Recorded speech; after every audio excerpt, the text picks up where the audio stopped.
Hello students, welcome to dream classes.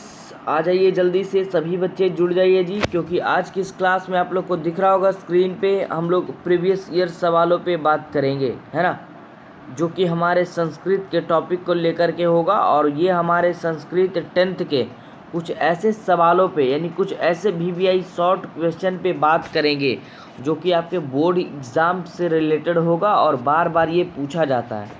तो आइए हम लोग पहले सवाल पे हम डिस्कशन करेंगे आज का जो हमने पहला सवाल रखा है। तो इससे पहले आप जो भी बच्चे हमारे चैनल से न्यू जुड़े हैं सब्सक्राइब कर लीजिएगा, वीडियो को ज़्यादा से ज़्यादा शेयर करिए अपने ग्रुप्स वगैरह में, व्हाट्सएप ग्रुप, फेसबुक ग्रुप, जहाँ भी हो, ताकि और भी बच्चे हमसे जुड़ सके। तो आइए देखते हैं आज का हमारा पहला जो सवाल है। आपको देखिए इस तरह से भी एग्ज़ाम में पूछा जा सकता है सवाल कि आलस कथा पाठ से क्या शिक्षा मिलती है, यानी आपके संस्कृत के सवाल हिंदी में भी दिए रहेंगे, ठीक है। तो आपको किस तरह से इसके आंसर को टिक करना है और किस तरह से आपको लिखना है। तो देखिए सवाल हमारा कि अलस कथा पाठ से क्या शिक्षा मिलती है। तो देखिए आपको इस तरह से हैंड रिटेन की तरह लिखना है कि अलस कथा पाठ में लेखक विद्यापति। देखिए एक आंसर यहाँ से पता चल रहा है कि इस चैप्टर के लेखक कौन थे, विद्यापति। तो फिर से पढ़ रहे, देखिए कह रहा है आलस कथा पाठ में लेखक विद्यापति ने अपने विचार को स्पष्ट करते हुए कहा है कि आलसी व्यक्ति अपने जीवन में बिना परिश्रम किए हुए ही अपना जीवन जीना चाहता है और कारुणिक व्यक्ति के बिना वह अपने जीवन को मौत से भी नहीं बचा पाता है। अर्थात इस पाठ से हमें यही शिक्षा मिलती है कि आलस्य मनुष्य का सबसे बड़ा शत्रु होता है, ठीक है। यानी मेन रूप से इस चैप्टर में लेखक विद्यापति के कहने का अर्थ हुआ कि जो कि इन्होंने इस चैप्टर में कुछ आलसी व्यक्तियों यानी पुरुषों के बारे में डिस्कशन किया था। तो कहने का अर्थ हुआ उनका मेन रूप से कि आलसी जो व्यक्ति होता है ना, वो जीवन का सबसे बड़ा काल होता है, यानी मनुष्य आलस्य मनुष्य का सबसे बड़ा शत्रु होता है। यही उन्होंने इस चैप्टर में मेन रूप से बताना चाहा, ठीक है। तो आलस कथा पाठ से हमें यही शिक्षा मिलती है कि हमें आलस नहीं करना चाहिए और अपना काम स्वयं करना चाहिए। आगे बढ़ते सवाल नंबर 2 पे। देखिए दूसरा नंबर क्वेश्चन कह रहा है, बहुत ही अच्छा है, संस्कार कितने हैं और उनका परिचय दे, ठीक है। तो ये आपका वस्तुनिष्ठ क्वेश्चन में भी एक सवाल पूछा जाता है कभी कभी कि संस्कार कितने होते हैं। याद रखिएगा संस्कार 16 होते हैं, ठीक है। संस्कार कितने हैं जी? 16। और आगे आपको पढ़ना है इसमें, संस्कार 16 हैं और इन 16 संस्कारों को 5 प्रकारों में बांटा गया है। कितने प्रकारों में? 5 प्रकारों में। उनमें 3 जन्म से पूर्व वाले संस्कार हैं और 6 शैशव संस्कार हैं, ठीक है। 3 क्या है?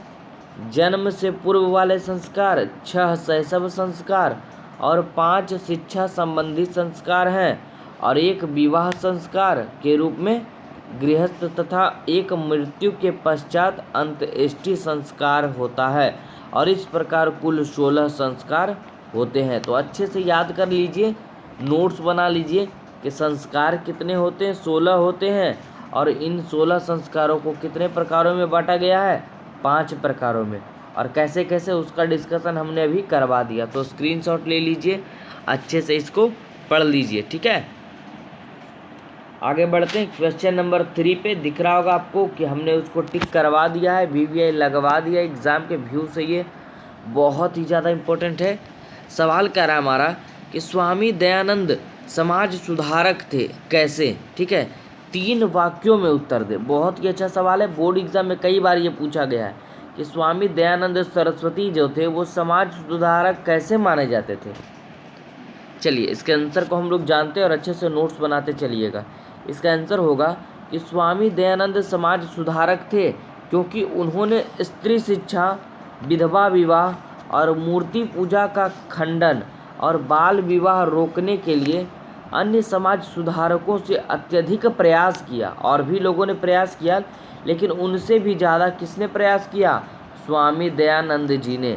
अतः इनके प्रयासों के लिए ही देखिए, अतः कह सकते हैं उन्होंने अपने सिद्धांतों के संकलन के लिए हिंदी में सत्यार्थ प्रकाश नामक ग्रंथ की रचना की। बहुत ही ज़्यादा पूछा जाता है, ये आपके अगले आगे आने वाले टॉपिक्स में भी बनेगा ये सवाल कि सत्यार्थ प्रकाश की रचना किसने किया? तो स्वामी दयानंद सरस्वती ने, ठीक है। सत्यार्थ प्रकाश पूछता है जी। और इसके बाद आपको याद रखनी है कि ये देखिए, सत्यार्थ प्रकाश की रचना की और अपने अनुसरण करने वाले को इन्होंने महान उपकार किया, ठीक है। इनके अनुसरण मतलब इनकी गाथा गाथने वाले को इन्होंने क्या किया, महान उपकार किया उनका। क्लियर है? तो इसीलिए वह क्या कहलाए, महान समाज सुधारक कहलाए, ठीक है, समाज सुधारक, याद रखिएगा। और आज का हमारा क्वेश्चन नंबर 4 जो है वो भी काफ़ी अच्छा है, देखिए दिख रहा है आपको स्क्रीन पे। चलिए, कह रहा है शास्त्र मनुष्यों को किन किन चीज़ों का बोध कराता है, यानी बोध कराता है मतलब उनको शिक्षा देता है। तो याद रखिएगा इसका राइट आंसर होगा कि शास्त्र मनुष्यों को कर्तव्य और अकर्तव्य के बारे में जानकारी देता है और विषयों में विरक्ति और अनुरक्ति का मंत्र भी शास्त्र से ही मिलता है। और शास्त्र एक वेद रूप है जो महान ऋषियों द्वारा क्या है, रचित है, ठीक है। तो ये हमारे इस टॉपिक का सही जवाब होगा कि शास्त्र मनुष्यों को किन किन चीज़ों का बोध कराता है। तो शास्त्र मनुष्यों को कर्तव्य और अकर्तव्य के बारे में जानकारी देता है, ठीक है।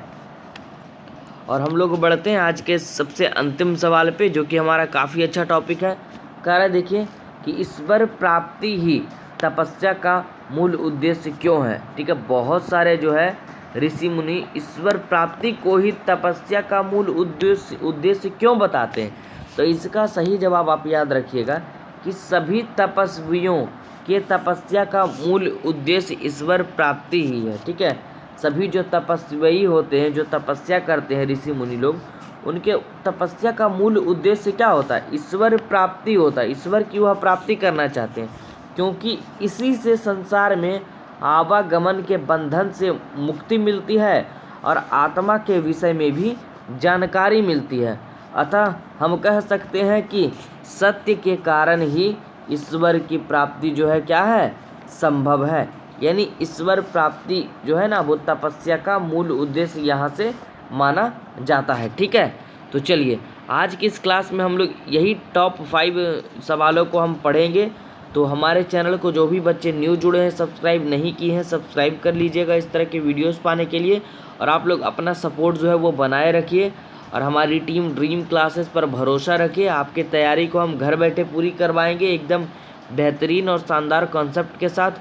और जो भी बच्चे हमारे नोट्स को परचेज़ करना चाहते हैं, उनको हमारी टीम के तरफ से नोट्स परचेज़ करवाया जाएगा। यही हमारा व्हाट्सअप नंबर है जो आपको स्क्रीन पे दिखा होगा एक बार बीच में, उस पर आप कांटेक्ट करिए, हमारी टीम आपकी मदद करेगी, ठीक है।